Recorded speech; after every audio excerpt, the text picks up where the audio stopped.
Okay, I'm back with PT's Peace Gita Scriptures for the Now. Prashant Trivedi. LotusOcean. Singing. There are lots of attempts at singing by various gene pools here on Earth. From an objective outsider's look, it is seen that most of these gene pools haven't even learned to speak properly. Speak from the center of their mouth. They all speak in loop-sided, twisted ways, either to the left or to the right. If you don't believe, switch on the telly and start paying attention. Toddlers learn to walk before they run, but here people learn to sing before they can speak.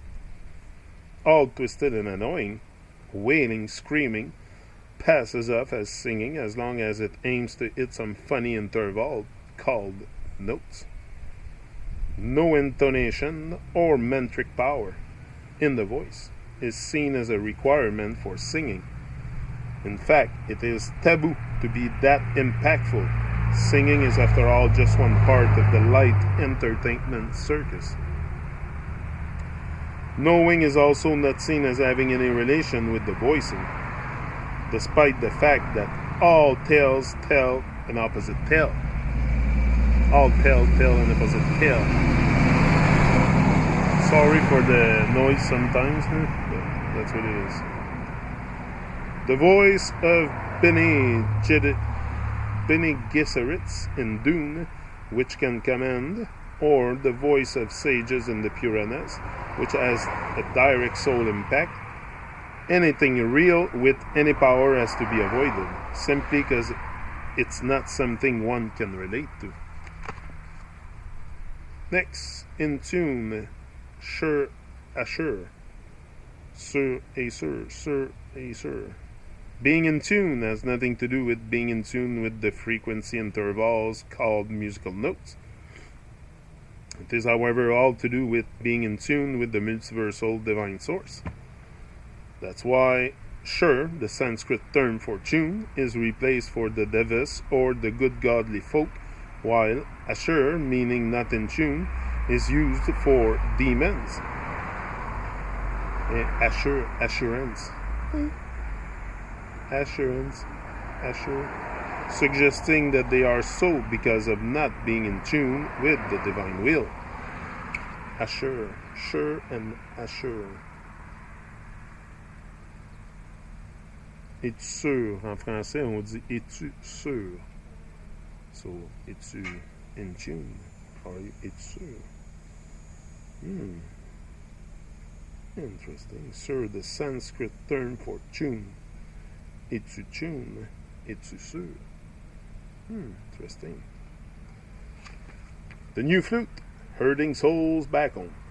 Some ask, what is the point of PT's music? Many among those have heard Krish tales of playing flute, to herd the cows back home. These cows are busy munching, immersed in the various herbs, grass, leaves of the jungle, and have lost all sense of anything else beyond that. People don't question the point in this exercise in the story. Cows have to be brought back home. It all sounds obvious and natural to them, but they miss the real point of which this story is only the metaphor. Sanskrit, gau, has two meanings: cow, and the senses. Cow and the senses. It is the senses meaning which is crucial. The senses are always wanting to feed upon the various things in the jungle of this world. It takes divine sound to grab their attention, which in turn allows them to come back to the real home of divine. That's what PT's LotusOcean sounds are for, herding souls back to the source. Guitar is the new flute of this time. Only the sounds matter. Flute is just a metaphor for an instrument, and electric guitar is the instrument of choice for now. Only the avatar music can enchant them out of this world's offerings. If cows have to come home, don't the souls?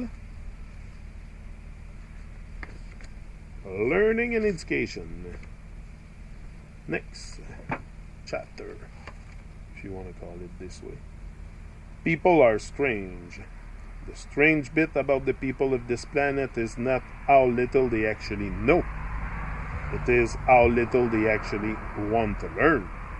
That's very strange. Qualified. Beings on this planet find themselves not qualified for a lot of things, activities, without appropriate training, etc. But surprisingly, they all feel qualified for surfing the time wave called life, without any training, preparation, and knowing. No research. There have been so many theories to explain the dumbness and retardedness of the muggles who make up the majority of the masses. But they hardly ever get to the point, which is that people are dumb like they are because they have an inherent non-researching attitude. And just to clarify for all muggles, research does not mean PhD from any silly so-called university. Research is the search for core existential answers. No research leads to two things. First, monkey see, monkey do approach of getting through life. Second, seeking attention for oneself for no rhyme or reason, both of which lead to being trapped in the matrix, which in turn means boredom, hell, and torture. The absolutely rarest thing, having surveyed this world and its inhabitants, LotusOcean has found that the rarest thing here, hold on, big tractor passing by,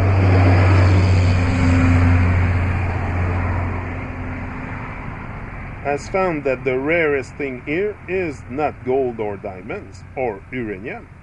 The rarest thing, insert drum rolls and all, is, insert loud guitars and all, learning attitude. That's the absolutely rarest thing. The youth, yes or yes. Most on this planet suffer from what can be called as muggled youth invincibility syndrome. Yes. They are always far away from yes, youth and query sense. When people reach that age of 16, 17, they get carried away by a torrent of energy called youth, which they find themselves unable to cope with. It's too intoxicating a drink for them. It makes them heady, proud, non-listening. They all seem to know what to do without having any real knowledge at all. Learning, humility, all seem like bad words. Old age seems like something which only happens to others. Death does not even exist. It seems youth is what they are, born for again and again, but cannot really utilize any time. I'll be back.